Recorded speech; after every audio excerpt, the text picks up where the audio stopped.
خەڵکی چاوچماڵە خەڵکی کوردستان و خەڵکی باشووری کوردستان پشتگیری لە براکانمان لە ڕۆژئاوای کوردستانەکەین بە هەمووش لە ڕووی هاوکاری و لە ڕووی مادیەوە لە ڕووی خۆپیشاندان و لە ڕووی مادی و معنەویەوە پشتگیری لە کوردستانی ڕۆژئاواکەین هیوای سەرکەوتنیان بۆ خوازین ئەمە یەکدەنگیەکی گەلی کووردە بەڵام یەک خاڵێکی گرنگ لەوەیە ئەم شەڕەوەم پشتگیریە لەوەی لە ڕۆژئاوا ئەکرێ هیچ پەیوەندی بە دینی ئیسلامەوە نییە بکرێت تەفرەقەیە لە بۆ دینی ئیسلام ڕاستە دوشمنەکانمان بە ناوی دینی ئیسلامە بەڵام هاشا بێ ئەوان لە دینی ئیسلام بێبەرین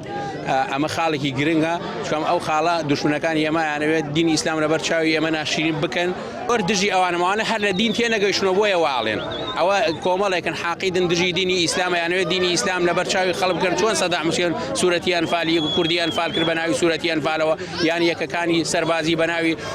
خولەفای ڕاشیدینەوەنا ئەمە بۆ ئەوەی دینی ئیسلام لەبەر چاوی خەڵک وە پیشانی خەڵکی بدا کە کورد دوورە لە ئیسلامەوە بەڵام وانە دینی ئیسلام دینی پێشەوی گشت جیانە. پەیامی ئێمە ئەوەیە کە ئەم دەنگەی ئێمە بگا بەگوێی هەموو دنیا بگا بەگوێی هەموو وڵاتانی دنیا چونکە دەمێ ساڵە کورد زوڵمی لێ دەکرێت دەشەوسێنێتەوە داواکاری ئێمە زۆر نییە وەکو هەموو نەتەوەکانی دنیا ئەمانەوێت خاوەنی کیان و ئاڵا و زمان و نەتەوەی خۆمان بین لە چوارچێوەی وڵاتێکی سەربەخۆدا نەکەوەی هەر داگیرکەرێ بە ئارەزووی خۆی کوردستان وڵاتی خۆی بزانێ مامەڵە بە خەڵک و بە داهاتمانەوە بکە ئێمە ئەمانەوێت سنوورێک بکێشین ئەمانەوێت بەم کۆدەنگیە بە جیهان بڵێن کە کورد خاوەنی کیانێکی سەربەخۆیە خاوەنی زمانی خۆیەتی خاوەنی ئاڵایە بەڵام ناهێڵن نامانێڵن و زۆر مای خۆشیە کە ئەبینین لە سەرجەم شار و شاوسکانی کوردستانەوە ئەم کۆدەنگیە هەیە دەمێکە ئەمە غیابە ئێمە زۆر دڵخۆشین بەمە بەلای خۆی گەورە ئێمە ئەمڕۆوەکو خەڵکی چەمچەماڵ